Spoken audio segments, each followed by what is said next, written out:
Vamos a continuar con Pedro, ya casi se acaba la carta, hermanos. Hoy estamos dando la penúltima enseñanza de la carta de Pedro y nos quedamos, nuestro hermano nos expuso el versículo 8 y el 9 del capítulo 5 y ahora vamos a continuar con el versículo 10 del mismo capítulo 5 y vamos a leerlo. Primera de Pedro 5, versículo 10. Dice así la palabra de Dios: Mas el Dios de toda gracia, que nos llamó a su gloria eterna en Jesucristo, después de que hayáis padecido un poco de tiempo, Él mismo os perfeccione, afirme, fortalezca y establezca. Esta es la parte que nos toca predicar hoy, hermanos. Y pues abrimos la primera pregunta: ¿cómo vamos a abordar este tema? Yo le decía al hermano Gerardo, no podemos separarlo, porque la palabra más es una palabra que conecta las dos ideas, y es una palabra muy importante aquí en este contexto, porque es una palabra de contraste. ¿Qué significa esto? Que a través de toda la carta Pedro nos ha ido advirtiendo sobre los sufrimientos que vamos a tener en este mundo, la persecución, vamos a estar afligidos y por si fuera poco, hay un adversario que es el diablo que está acechándonos. Es un panorama un poco complicado, pero Pedro, con la sinceridad de la palabra, nos dice lo que va a pasar, lo que viene, y nos agrega al final de la carta una conclusión con esta palabra más, que va a decir pero, como una promesa, como que dice: todo esto va a acontecer, más el Dios de toda gracia. Todo esto va a estar mal, más el Dios de toda gracia. Esta palabra tiene la misma función que en Efesios, cuando el apóstol Pablo está escribiendo cómo estábamos muertos en nuestros pecados, y luego pone la palabra pero Dios, que es rico en misericordia, con su grande amor con que nos amó. ¿Sí se acuerdan? Primero la situación desdichada y la palabra pero, y luego la bendición. Aquí es la misma función de la palabra más. Es una conjunción, es adversativa y nos está preparando para algo como una promesa, como una bendición, como cuando estás enfermo y te van a dar una medicina, como cuando estás herido y te van a poner un bálsamo. Así nos va a dar el apóstol Pedro una bendición. Entonces vamos a estar muy atentos a la bendición que nos tiene preparado el Señor por medio de esta palabra. Hay varias formas de exponer el texto. Una es irnos cláusula por cláusula, como está aquí. En esta ocasión vamos a quitar un poquito el orden, vamos a alterarlo, pero vamos a exponer cada parte del texto.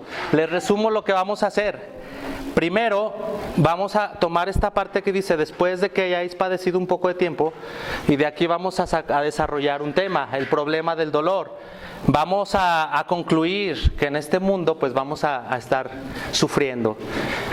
Después vamos a exponer una parte que brilla en el texto, más el Dios de toda gracia. No podemos pasar por alto esta parte. Yo no puedo hablar de fortalecernos y establecernos si no les hablo de la gracia de Dios. Entonces, en nuestro segundo escalón vamos a hablar de la gracia de la salvación. 3. La gracia de Dios me perfecciona. Ese es nuestro escalón número 3. Vamos a hablar del dolor, vamos a hablar del Dios de toda gracia y luego vamos a hablar de cómo el Dios de toda gracia nos va a perfeccionar. 4. El Dios de toda gracia me fortalece, afirma y establece. Estas tres palabras vienen conectadas. Y aquí vamos a exponer un tema que se llama: el Dios de toda gracia me llama a luchar. Y por último, 5, el mismo que nos llamó, a su gloria eterna en Jesucristo. El número 5, el escalón número 5, y el final va a ser: el Dios de toda gracia me llama a su gloria eterna. Con eso vamos a cerrar. Es un resumen de lo que vamos a ver. Se los digo anticipadamente y también les digo cuál es el propósito de este mensaje. Primero vámonos con el título. El título es Victoria en Jesucristo.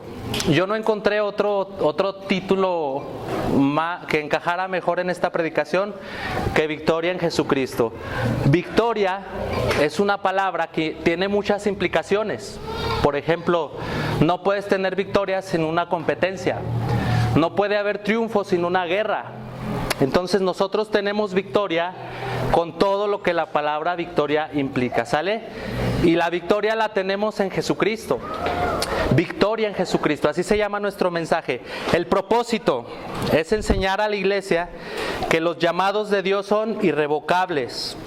Nuestro Dios nos llama a sufrir y nuestro Dios nos llama a la muerte. Tenemos un llamado, una vocación a la muerte.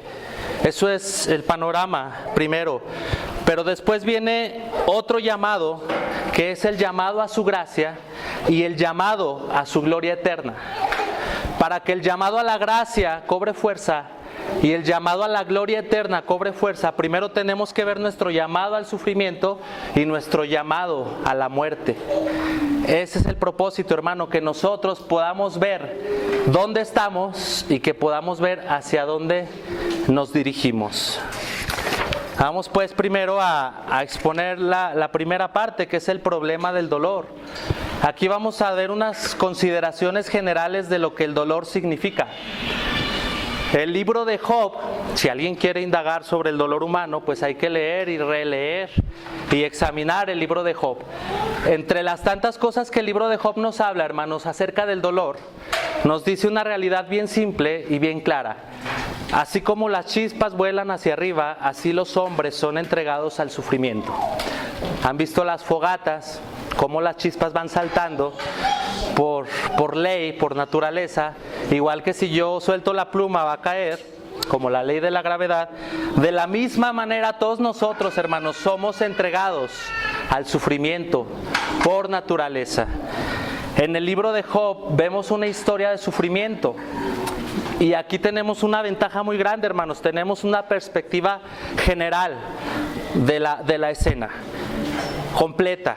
¿Qué significa esto? Que cuando nosotros sufrimos en este mundo, tenemos la mitad de la perspectiva. Nosotros vemos el sufrimiento, vemos la tribulación, vemos la aflicción, pero nosotros no vemos el propósito de Dios. En el libro de Job podemos ver un ejemplo en el que vemos por un lado al hombre sufriente y vemos por otro lado a Dios en sus propósitos. Anticipadamente sabemos que Dios va a restaurar a Job y lo va a hacer pasar por ese sufrimiento, pero también sabemos que los planes de Dios son mostrar la fidelidad de Job. Entonces, quisiéramos tener nosotros esa perspectiva cuando sufrimos, cuando alguien se enferma y es una persona que sirve a Dios y el pecador mundano está en plena salud. De repente nos frustramos y decimos, ¿qué está pasando? No entiendo.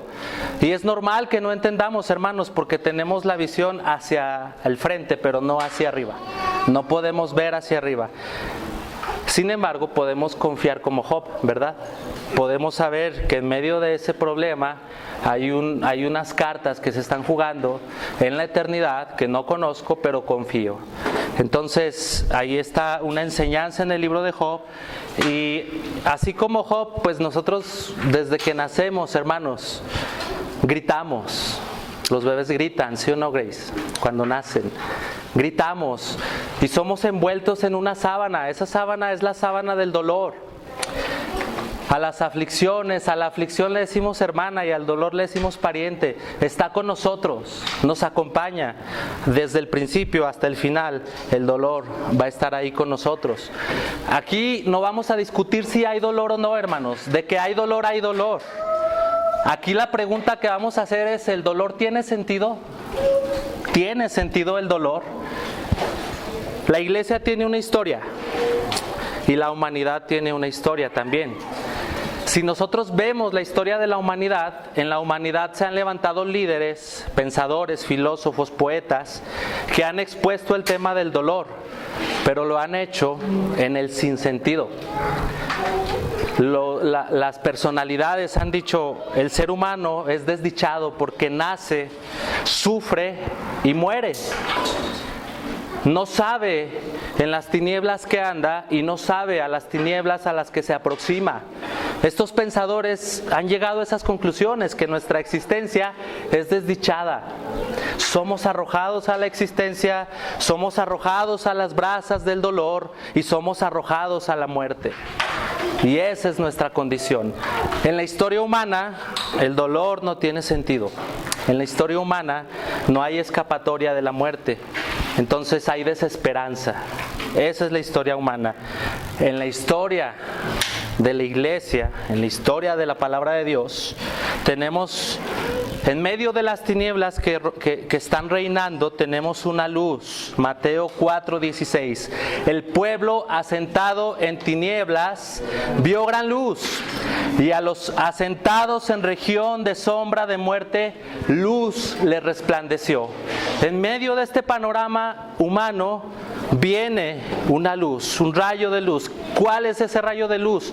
El nacimiento de nuestro Señor Jesucristo. Y antes del nacimiento de Cristo, ese rayo de luz ya estaba brillando, porque los profetas ya lo habían profetizado, que venía. Y luego llegó el tiempo y vino. Y luego ese rayo de luz, ese Dios se hizo hombre. Se hizo hombre, habitó entre nosotros, vimos su gloria. ¿Y qué encontramos en esa luz que vamos a seguir? Encontramos a un hombre sometido a la ley, en obediencia. Encontramos a un hombre sujeto al cuerpo humano. Es un Dios, pero se sometió a la ley, a su propia ley. Entró a su creación, a su propia creación. Fue obediente. Y esta luz que brilló en las tinieblas fue y se sentó en una mesa con sus discípulos. Ahorita lo acabamos de recordar, afligido. Su alma estaba afligida hasta la muerte. Y después de ahí vino el Getsemaní, y ahí sudó grandes gotas de sangre y se angustió. Amarga fue la copa. Fue a la cruz, fue azotado, varón de dolores, y fue traspasado de su costado. Derramó su sangre, fue sepultado, pero resucitó al tercer día. Y con eso nos enseñó que el dolor humano sí tiene sentido, que la muerte sí tiene solución, hermanos. De aquí en adelante nosotros no podemos ir atrás de Shakespeare, ni atrás de estos pensadores, ni de los filósofos griegos, porque ya sabemos que alguien vino a darnos esperanza y a darnos un camino seguro, y es Jesucristo. La mirada puesta en Cristo le va a dar sentido al dolor en nuestras vidas. Y ahora se abre un camino hacia la luz y hacia la verdad. Pero ¿cuál es ese camino? Es el camino del dolor, hermanos. Vamos a 1 de Pedro 4:13. 1 de Pedro 4:13. Dice la palabra de Dios: antes bien, en la medida que comparten los padecimientos de Cristo, regocíjense para que también en la revelación de su gloria se regocijen con gran alegría. Filipenses 1:29, no es concedido no solo que creáis en Él, sino que padezcáis por Él. Nosotros tenemos un llamado a sufrir, hermanos, como todo ser humano. Pero este llamado ya lo tenemos en Cristo. Y vamos a sufrir por Cristo, y estamos llamados a participar de sus sufrimientos, a participar, a caminar con Él, a ir con Él a Getsemaní, a caminar por él hacia el monte Calvario. Nosotros tenemos un llamado a compartir los padecimientos de Cristo. Ahora, en este mundo hay dos caminos. Ese es el camino hacia la luz. El camino a las tinieblas brilla mucho también. El camino a las tinieblas es diferente, ¿sí? Para expresarles esto, vamos a Mateo 16, capítulo 16, versículo 23. Mateo 16, 23.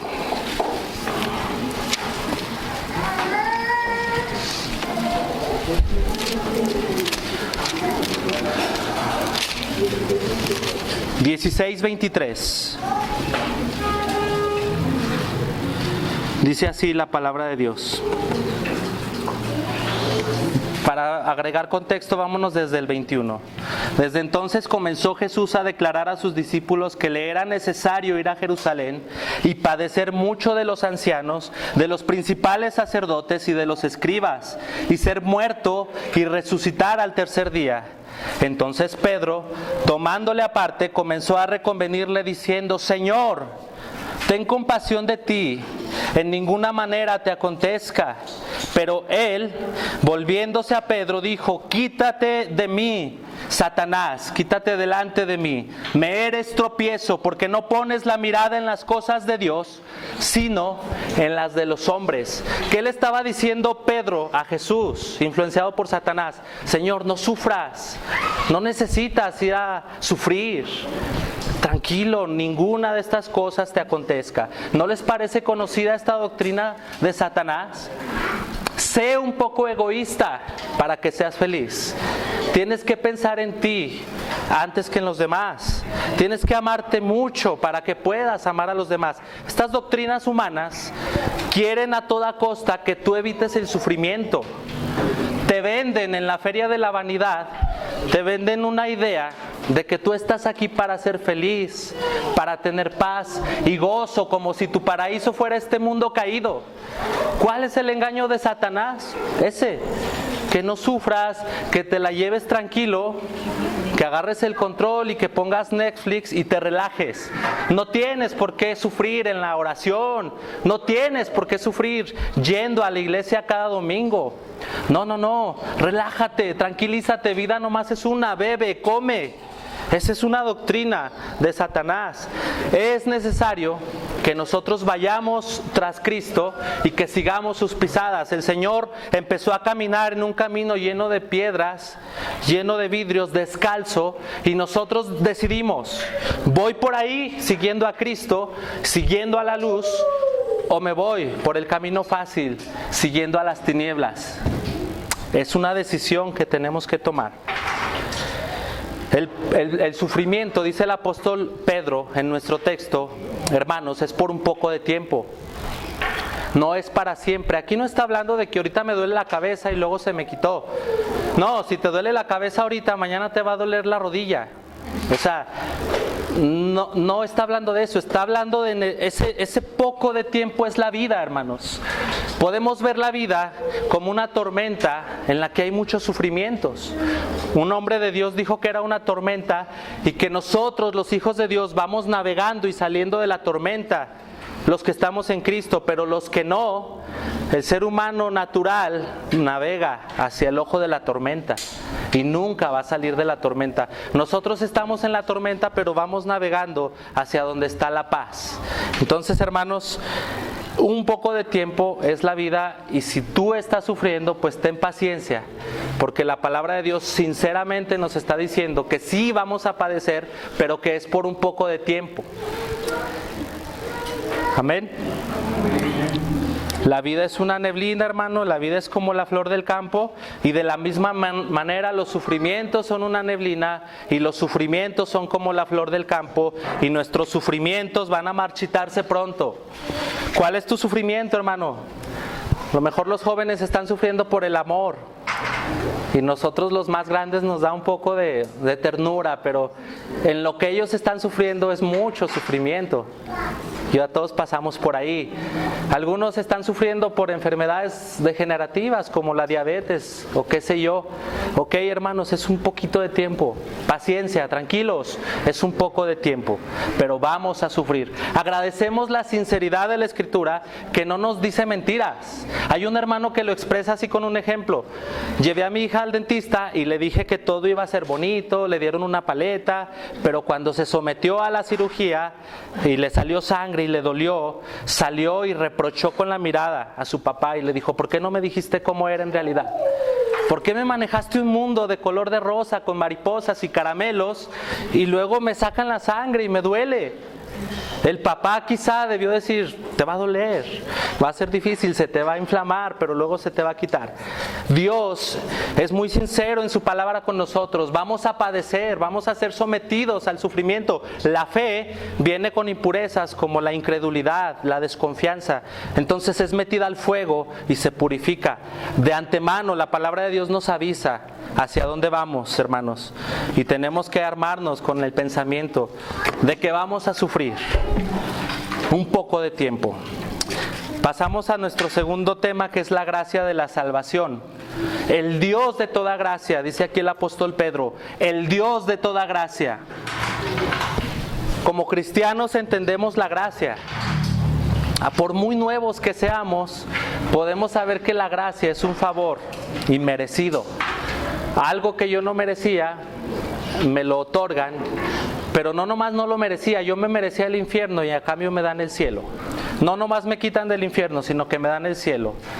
Algo que está mucho más elevado. En un sentido muy básico, eso es la gracia. Pero hay dos tipos de gracia, según los que estudian esto. Lo han clasificado así, no que la Escritura lo diga explícitamente, lo dice implícitamente. Hay una gracia común y una gracia especial.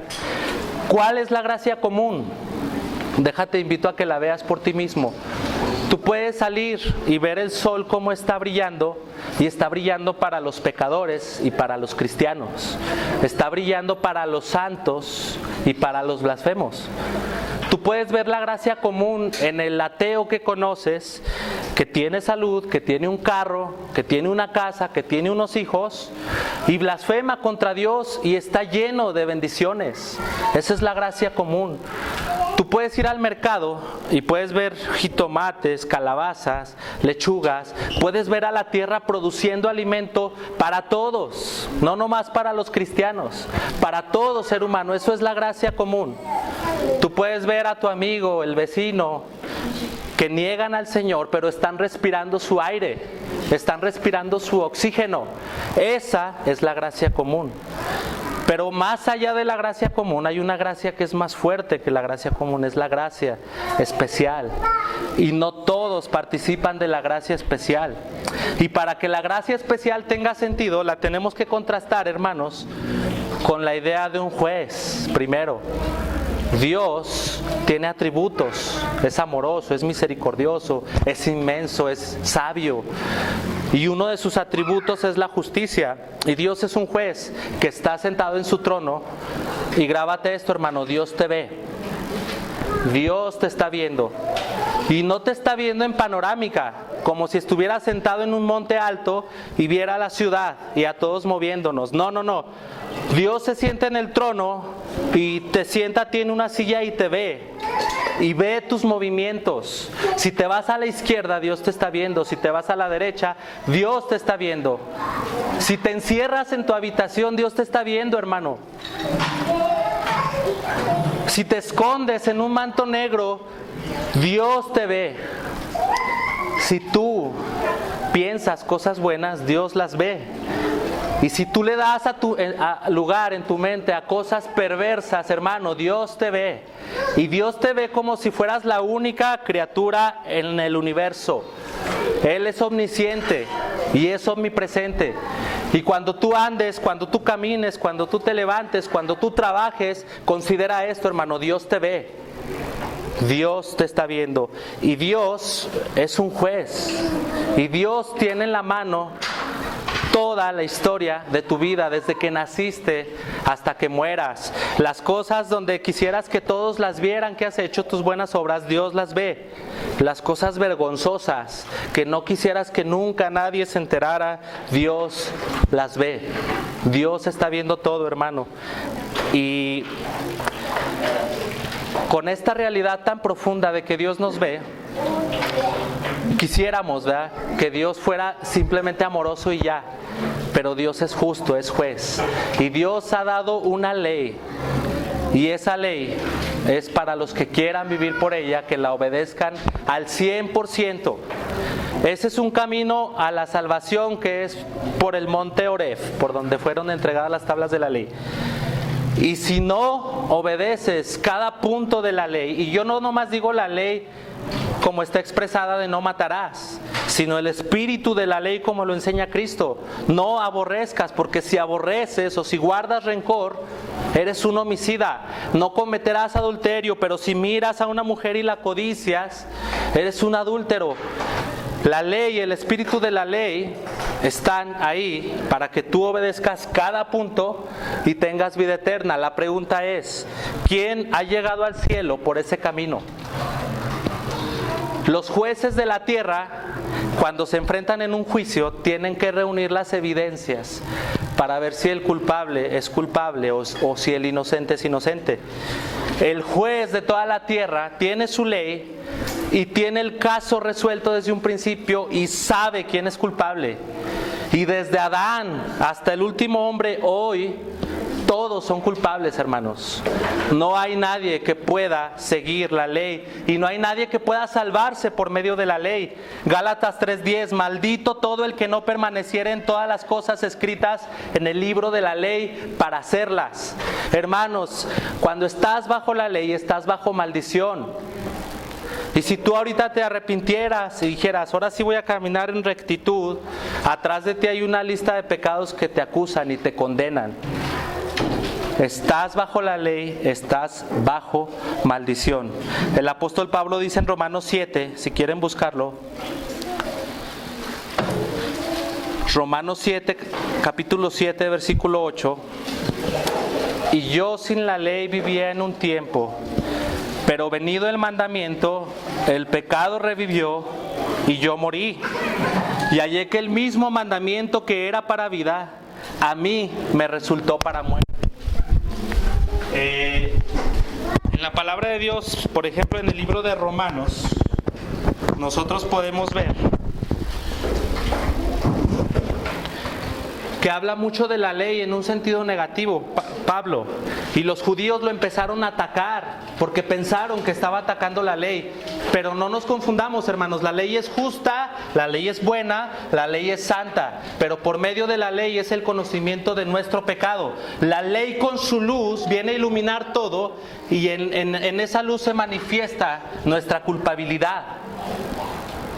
La ley expone mi maldad y muestra mi culpabilidad. La ley, hermanos, ¿han visto cuando van a hacer carne asada y prenden el carbón y luego le echan aire y las brasas arden y salen chispas? Eso hace la ley en tu corazón. Aviva el pecado, te muestra tu culpabilidad, te condena y te mata.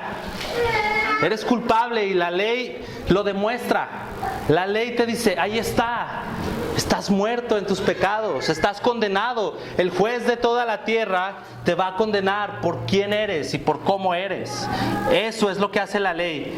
Entonces, aquí, si el panorama fuera ese, nada más, volvemos al problema del dolor.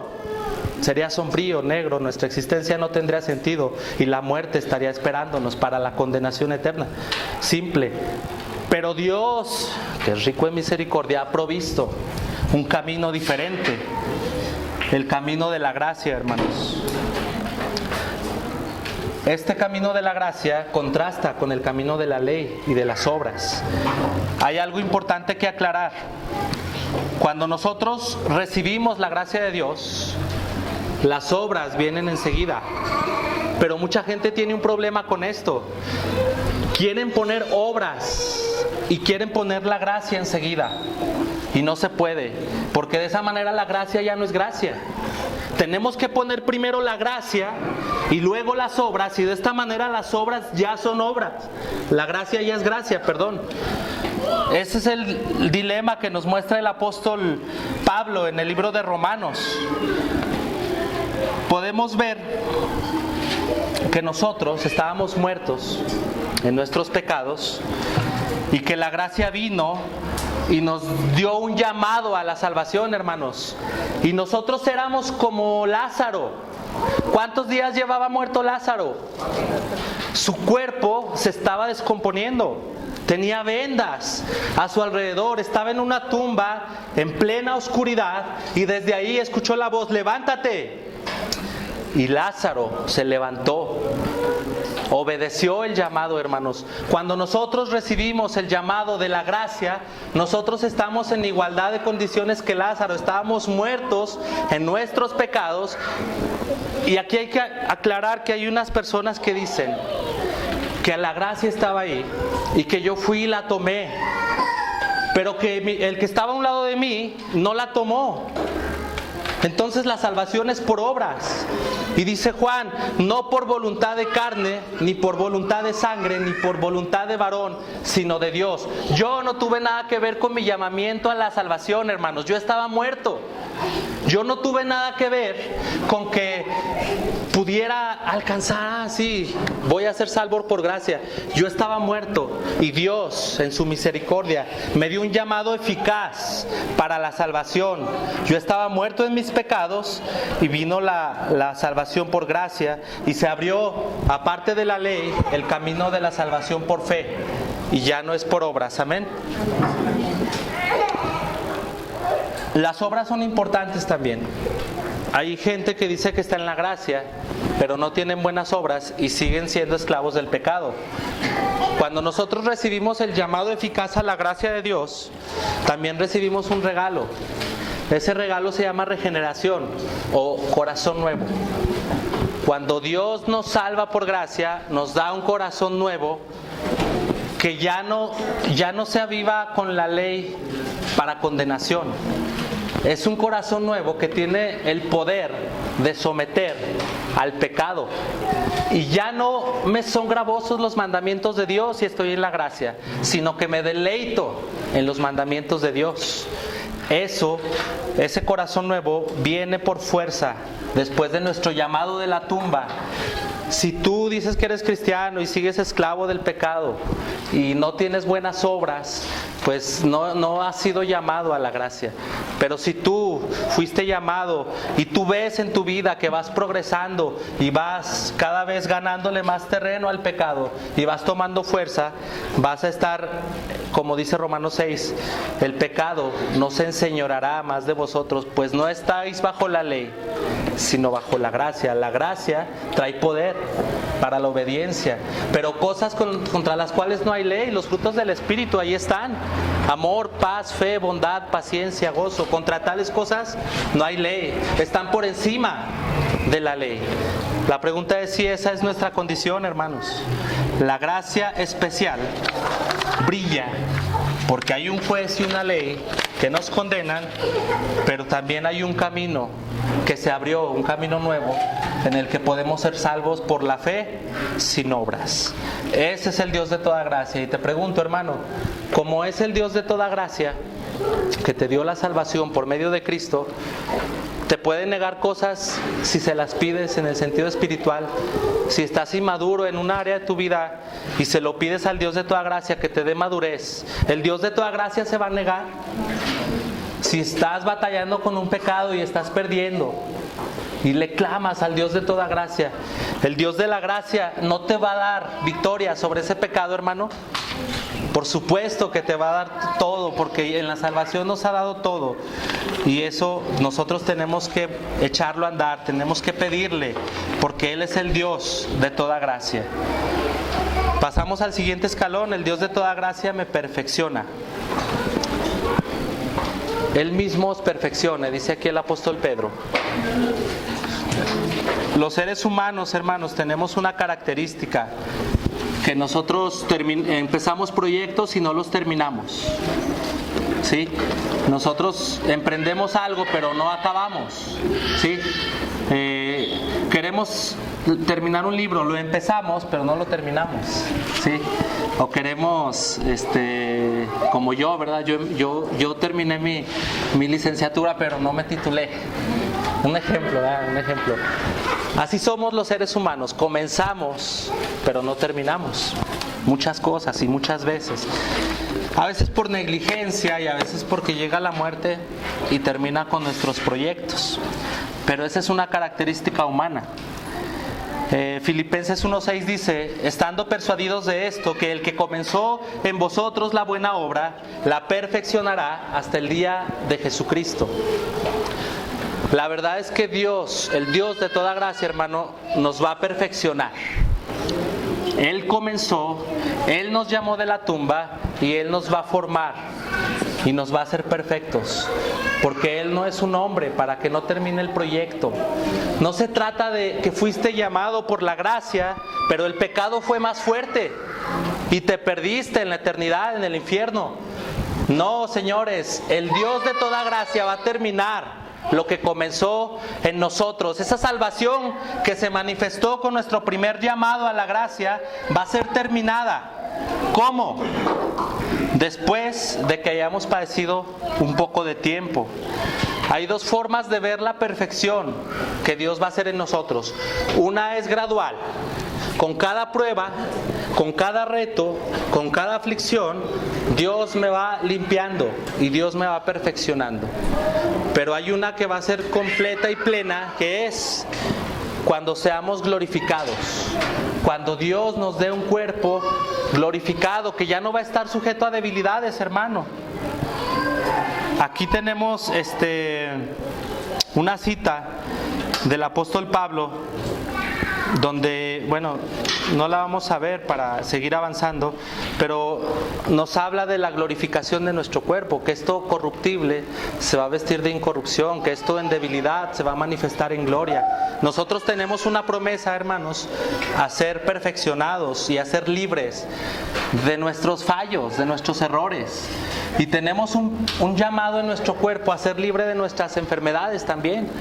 El cuerpo que nos pesa, el cuerpo que nos muestra que nos vamos deteriorando, no es el último. Viene un cuerpo glorificado, vamos a ser libres de pecado y estamos en el proceso, y para eso pues necesitamos sufrir por un poco de tiempo. Siguiente escalón: mas el Dios de toda gracia me fortalece, me afirma y me establece. Ok, vamos a pensar, cuando fue escrita la carta, el apóstol Pedro se le escribió a los hermanos de su tiempo porque había persecución. Había persecución. Nuestros hermanos del primer siglo estaban siendo perseguidos. Ahora, en estos tiempos, hermanos, ¿hay persecución, sí o no? Sí hay persecución, pero es de otro tipo. Ahorita nosotros somos acechados por una idea de que este mundo es nuestra casa. Como que nos quieren poner el cielo aquí en la tierra, ¿no? Muchas comodidades, todo lo más placentero posible para que nos acomodemos. Esta es una especie de persecución. El Facebook, el Twitter, el Instagram son una especie de persecución, hermanos. Esto nos está acechando también. Aparte de esta persecución que tenemos por el lado de la comodidad, hay otra persecución que tenemos también por el lado de la enfermedad, de las pruebas y de los temores. Y lo primero que tenemos que asimilar, hermanos, es que estamos en medio de una cruel batalla. Estamos peleando, pero no sabemos. Nos imaginamos que estamos en el país de las maravillas y estamos nosotros viviendo una vida y estamos buscando ciertas comodidades. El engaño ahora del diablo es muy sutil. Nos pone alrededor una serie de espejismos y te dice: acomódate, relájate, aquí está un sillón, tranquilo, estás en tu casa. Esa es la persecución ahora. Ahí está el peligro ahora. Entonces nosotros, hermanos, cuando estamos en una guerra, si queremos tener la victoria, ¿qué necesitamos? Necesitamos una armadura para pelear. Necesitamos una armadura para estar firmes. Necesitamos una armadura para poder cubrirnos con el escudo de las lanzas. Y necesitamos una espada para poder atacar al enemigo. Y necesitamos un yelmo para poder estar protegidos de las flechas que está lanzando constantemente nuestro enemigo, nuestro adversario, hermanos. Necesitamos tener puesta la armadura, y la armadura es algo que cansa. En los tiempos antiguos los romanos traían su armadura, y esta armadura era pesada. Imagínense, de fierro, y la lanza y el escudo, y era difícil caminar con la armadura, pero los antiguos romanos se pusieron la armadura cuando pelearon con los judíos y los vencieron. Es necesario cargar el peso de la armadura para poder estar firmes en medio de la batalla. ¿Vamos a estar firmes en qué, hermanos? firmes en la integridad, firmes en la santidad.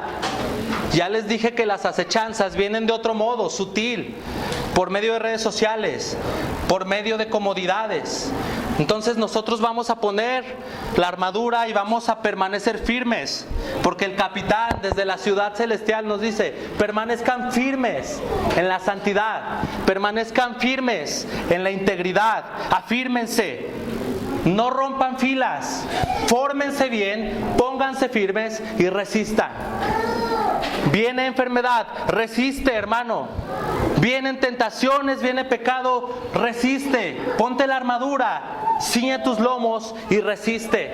No es momento de correr, hermanos. No es momento de desmayar. No es momento de tener miedo. La gracia de Dios te da valentía y te habilita, hermano, para que pelees la buena batalla y para que ganes y para que resistas. Otra forma a la que Dios nos llama para estar firmes es por medio del conocimiento. Nosotros sabemos muchas cosas y no las hacemos. Decimos muchas cosas que deberían de ser, pero no las actuamos. Y mucha gente se va con esa finta de: es que si yo pusiera en práctica todo lo que sé, pues yo sería muy santo. Y toman eso como pretexto para no sumergirse en las Escrituras y no tener bien puesta la armadura con el conocimiento de quién es Dios. Pero el conocimiento, sí es cierto que sabemos un 100 y obramos o actuamos un 80, eso sí es cierto. Pero eso no nos da el pretexto para decir: mejor ya con lo que sé, a ver cómo me va. Eso es negligencia, hermanos. Nosotros tenemos que confirmar nuestra fe por medio del conocimiento y confirmar nuestro conocimiento por medio de la fe. Es algo que va a estar interactuando. Y es una manera que Dios nos llama a estar firmes por medio de nuestra diligencia en el estudio de la Escritura. Otra cosa que viene y nos tumba, hermanos, como seres humanos, es el temor a la muerte, por ejemplo. Hay cristianos que le tienen miedo a morir y que le tienen miedo a que muera alguien cercano. La muerte es un enemigo común de todos los seres humanos. Y cuando estamos en Cristo y ya fuimos llamados a su gracia y ya fuimos llamados al campo de batalla para pelear, hermanos, también tenemos un llamado a la muerte. Hay dos hombres en la Biblia, en toda la Biblia, que han escapado de estas aguas de la muerte, ¿verdad, hermano? ¿Quiénes eran? Enoc. Ok, entonces, de miles y miles y millones de santos, nada más 2 se han ido directamente con el Señor. Eso te pone en la situación de que tienes un llamado a morir, hermano. Les voy a leer una cita de William Gurnall para profundizar en esta idea. No necesitamos algún leñador para talarnos. Hay en el árbol un gusano que crece de su misma sustancia y lo destruirá. Hay en nosotros ciertas debilidades naturales que nos reducirán al polvo. La muerte se une a nosotros en nuestra concepción, igual que una mujer no puede frenar el parto, consecuencia natural de haber concebido. Así no se puede evitar la muerte que impregna la vida. Cada dolor físico que sufres es un gemido de tu naturaleza moribunda. Te avisa la proximidad de la muerte. Así lo expresa Gurnall. Y es una realidad, hermanos. No necesitamos al leñador. El árbol ya trae ahí sembrada una semilla. Y esa semilla se llama muerte. ¿Cómo ves tú, hermano, que en tu llamamiento a la gracia, en tu llamamiento a la guerra, a permanecer firme con tu armadura, tienes un llamamiento también hacia la muerte? ¿Cómo lo asimilas?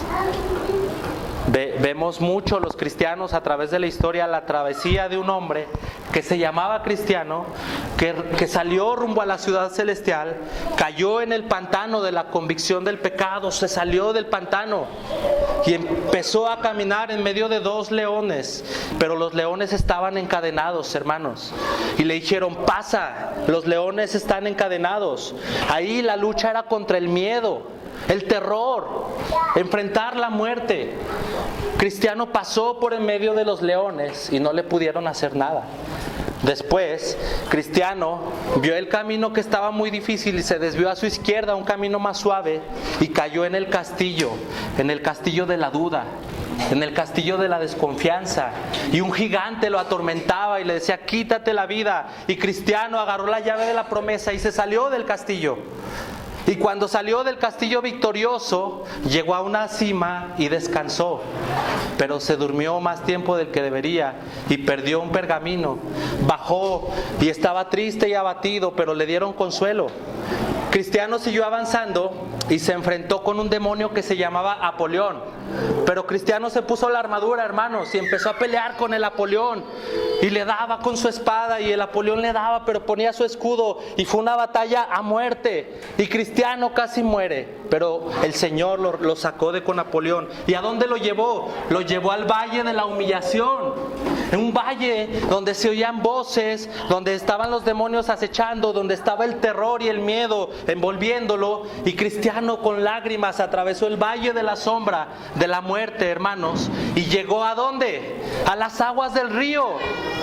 Y Cristiano iba con esperanza y Esperanza le dijo, vamos a cruzar el río. Y Cristiano dijo, tengo miedo. Cristiano había vencido el pantano, había vencido al gigante, había vencido al Apolión, había atravesado el valle de la sombra de la muerte, pero cuando se enfrentó al río, a la muerte, que era el único camino a la ciudad celestial, tuvo miedo, hermanos. Y Esperanza lo animaba y le decía, vamos. ¿Qué vino a Cristiano en su mente? Se nubló su razonamiento y empezó a acordarse de los pecados de su juventud. Empezó a acordarse de los pecados que había cometido antes de ser cristiano y se acordó de los pecados que había cometido en la fe. Y lo atormentaban.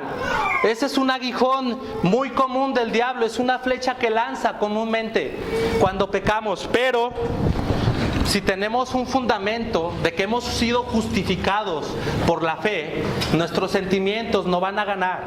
¿Te ha pasado, hermano, que te levantas y sientes que no eres salvo? Que te sientes miserable, que un pecado ganó terreno en tu corazón y tus sentimientos se fueron abajo. Y si no te sientes salvo, déjame decirte esta verdad gloriosa. Eres justificado por la fe. La sangre de Cristo es la que limpia tu pecado. Y aunque tú te sientas el más miserable, eres un hijo de Dios. Fuiste llamado a su gracia y estás en la salvación. Si mañana te sientes muy feliz y estás productivo en la iglesia cantando, predicando, eres igual de salvo que cuando estás triste. Tus sentimientos no mandan, manda el fundamento, hermano, de la justificación. Somos justificados por la fe sin obras. No depende de mi desarrollo, de mi trabajo o de mis obras o de mi devoción en la iglesia. Depende de que Cristo ya me limpió con su sangre. Hermanos, el río lo vamos a cruzar. Va a llegar un día en que vamos a morir. Y yo los animo en este día a que no titubeen, hermanos, como cristiano.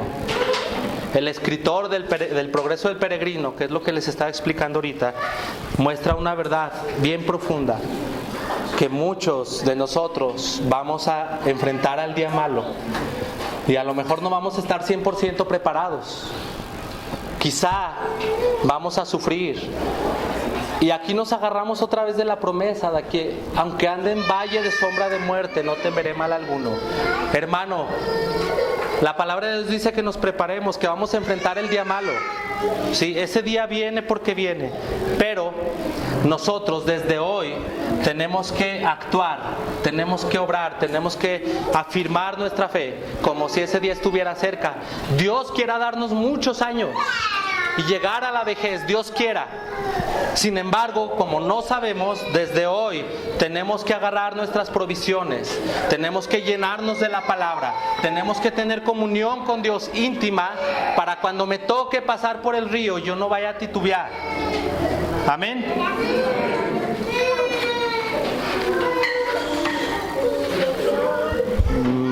Voy a leerles otra cita que habla de lo mismo, de la muerte.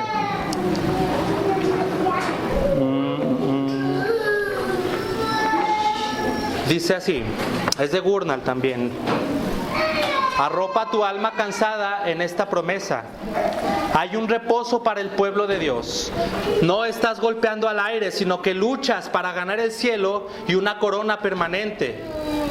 En la tierra venceremos para volver a luchar. Venceremos una tentación, pero viene otra. Pero cuando llegue la muerte, Dios va a dar el golpe final. Sabemos que la paz es dulce después de la guerra, el placer después del dolor. Pero ¿qué lengua expresará el gozo que llenará al creyente cuando vea a Dios y su hogar eterno por primera vez?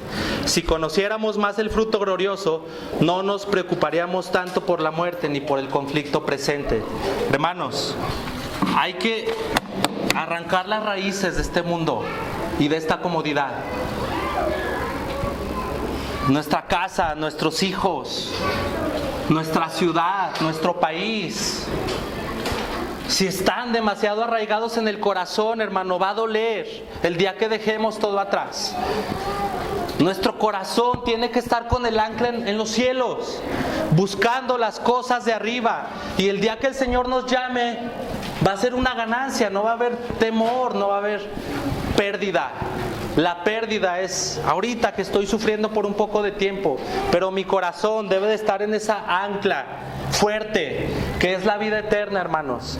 Y es la única manera de sobrevivir a las aguas que nos esperan. Yo los animo, hermanos, a que no tengan miedo a la muerte, a que afirmen su confianza. Recordando, somos llamados al dolor, somos llamados desde la tumba a la gracia, somos llamados a pelear una guerra a muerte con el mundo y con el diablo, y somos llamados a pasar por las aguas del río y a morir, a pasar por el valle de la sombra y a pasar y atravesarlo y llegar a nuestro hogar. Por eso dice el apóstol Pedro que él mismo nos va a afirmar, va a fortalecer y nos va a establecer. Esas tres palabras van en este sentido, de la lucha a la que nos llama el Señor y a que pasemos por en medio de los leones.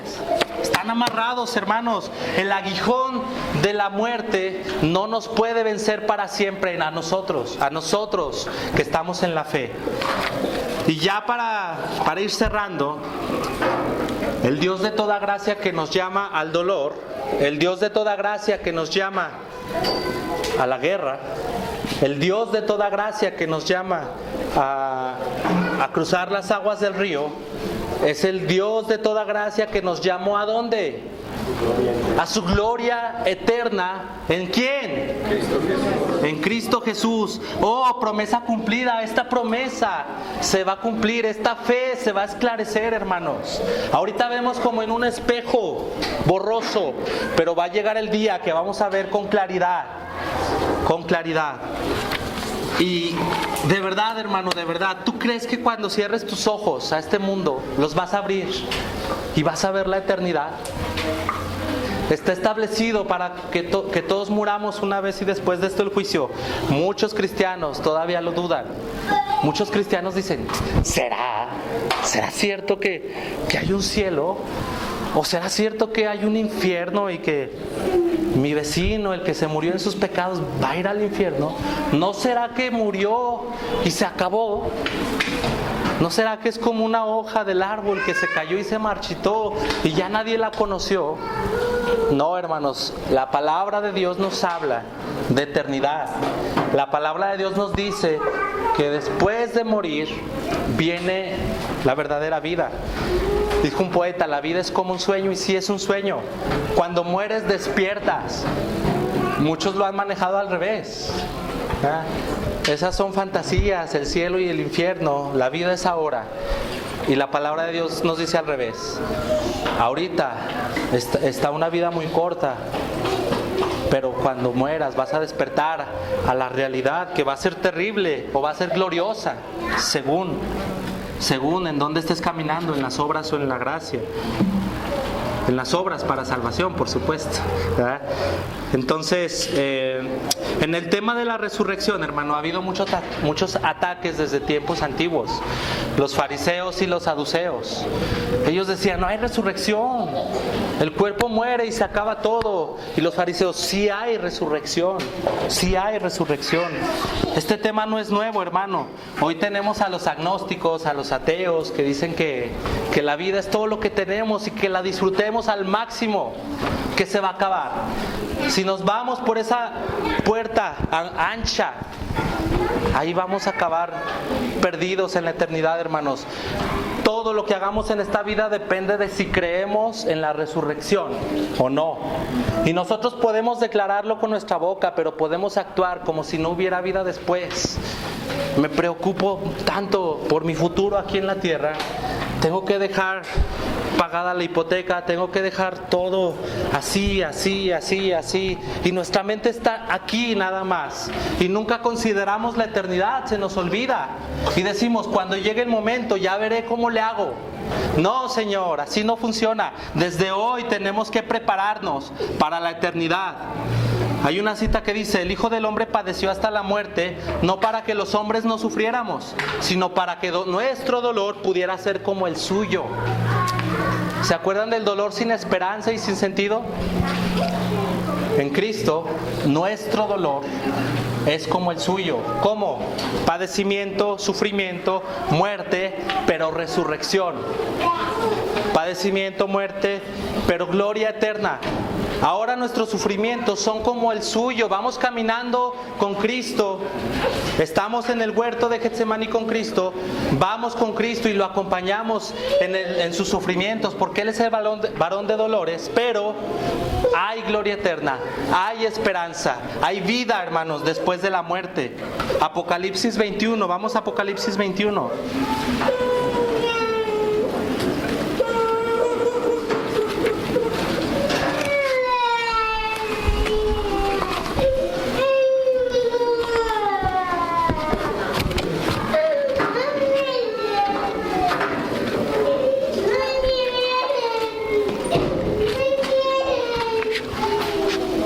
Dice la palabra de Dios: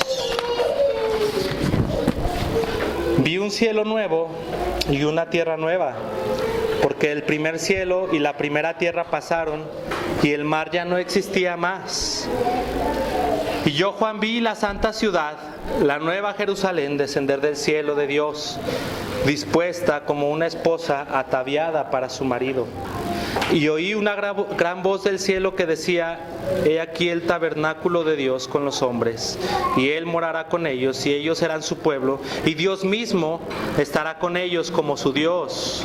4. Enjuagará Dios toda lágrima de los ojos de ellos, y ya no habrá muerte, ni habrá más llanto, ni clamor, ni dolor, porque las primeras cosas pasaron. Y el que estaba sentado en el trono dijo: he aquí, yo hago nuevas todas las cosas. Y me dijo: escribe, porque estas palabras son fieles y verdaderas. Hermano, estas palabras son fieles y verdaderas. La santa ciudad nos está esperando. ¿Quién podría describir las grandezas y las riquezas espirituales del cielo? Podemos traer al mejor de los poetas y no va a poder expresar toda la gloria del cielo. Podemos traer a uno de los que han estado antes, uno de los santos, que Dios lo dejara venir, y Él con palabras humanas no nos va a poder explicar toda la gloria del cielo. Puede venir un ángel, hermanos, directamente de la ciudad celestial para hablarnos de la gloria de la eternidad, y no podría llegar en nuestro corazón a su clímax, porque es algo mucho más allá de lo que nosotros podamos pensar. ¿Quién conoce las cosas del hombre sino el espíritu del hombre que está en él? Nosotros sabemos del dolor. ¿Qué les digo? Ustedes ya sufren. Nosotros sabemos de la gracia, que fuimos llamados y andamos caminando en la gracia. Nosotros sabemos de la ley, sabemos de la guerra, porque estamos sumergidos en ella.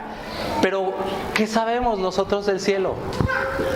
lo que la palabra de Dios nos expresa y aún no lo entendemos porque es demasiado glorioso. Y decía Gurnall aquí en la cita que la muerte está sembrada en cada uno de nosotros. Pero déjenles digo algo, hermanos. Cuando fuimos llamados de la tumba y respondimos como Lázaro, fue sembrada la semilla de la eternidad en nosotros. Y esa semilla está pequeña ahora, dándonos la esperanza, pero esa semilla se va a romper y va a dar su fruto y vamos a tener cuerpos glorificados. Y así como dice Juan en Apocalipsis, vamos a estar en la santa ciudad disfrutando las columnas, las puertas de oro, las calles. Yo no me atrevo a hacerles una descripción del cielo, no pudo Spurgeon. No pudo hacerlo. Él tiene una predicación que se llama El cielo y el infierno. John Milton en El paraíso perdido quiso describir el cielo y no pudo. Topamos, hermanos, pero es más glorioso de lo que nos imaginamos y nos espera la eternidad. Nuestro Señor Jesucristo en Juan 14 dice: en la casa de mi Padre muchas moradas hay. Si así no fuera, yo os lo hubiera dicho. Voy pues a preparar lugar para vosotros. Con esto me acuerdo de mi luna de miel. Bueno, les explico todo el contexto. Porque Adriana y yo nos fuimos a la Ciudad de México a pasar nuestra luna de miel, pero no hicimos reservación en ningún lado. Agarramos nuestras maletas, nos fuimos y cuando llegamos era fin de semana puente y en todos los hoteles nos decían no hay lugar. Y andábamos errantes por las calles de la Ciudad de México en el sol y con nuestras mochilas como vagabundos, frustrados. Llegar a un lugar y que te digan no está tu nombre, no hay lugar para ti aquí, sal a las tinieblas de afuera. Hermanos, si estamos en Cristo, el Señor tiene una morada eterna preparada para nosotros, para recibirnos. Estábamos en la tumba, atravesamos por la guerra, atravesamos las aguas de la muerte, llegamos del otro lado a la eternidad y resulta que no hay lugar. ¿Me tengo que regresar a las tinieblas otra vez? No, en Cristo no. En Cristo tenemos una morada eterna y segura, preparada con nuestro nombre y nadie la puede ocupar. Está esperando, nos está reservada. A diferencia, si llegas a un resort de 5 estrellas, sí, su reservación a nombre de no sé quién, pase, todo incluido. Es diferente. Pues eso no es nada, hermanos, en comparación con lo que viene. Así que, hermano, te exhorto en esta hora que limpies tus motivaciones. ¿Qué te emociona? ¿Que mañana te vas a casar? ¿Te emociona que vas a terminar tu profesión, tu carrera? Está bien que te emocione, pero el gozo mayor en tu corazón debe de ser por esta promesa que vas a entrar a la ciudad de Dios. No te emociones porque va a ser tu cumpleaños y vas a hacer fiesta. Sí, emociónate, pero emociónate más por la promesa de que vas a cruzar por la muerte y vas a llegar a la ciudad y vas a tener vida eterna. Ahí debe de estar tu contentamiento, hermano. La semillita de eternidad la traes en tu corazón. Y ese poder que resucitó a Jesucristo de la muerte te va a resucitar a ti en el tiempo postrero. Y vas a estar siempre con el Señor. Enjuaga tus motivaciones. Imagínate el cielo y que tu corazón salte. Emociónate, hermano. Vamos a terminar con esta cita. Hebreos 12:1.